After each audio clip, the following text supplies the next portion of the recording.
What's good, YouTube? In this video, we'll be taking a look at how to hide notifications when your phone is locked on the Samsung Galaxy S26 Ultra. This will work for the S26 Ultra, S26, and the S26 Plus as well. If you like this kind of content or find this kind of content helpful, leave a message down below. Don't forget to subscribe, and thanks for watching.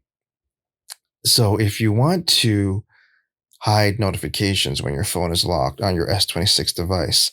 Thankfully, it's pretty easy to do so. The first thing you want to do is actually jump into your settings. Once you're in your settings, you want to scroll down and you want to look for notifications. And then from there, what you want to do is hit notifications.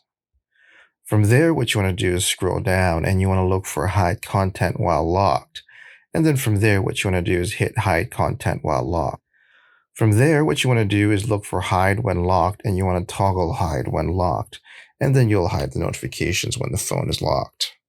And there you have it, everyone. Just a quick tip on how to hide notifications when the phone is locked on the Samsung Galaxy S26 series of phones. If you like this kind of content or find this kind of content helpful, leave a message down below. Don't forget to subscribe, and thanks for watching.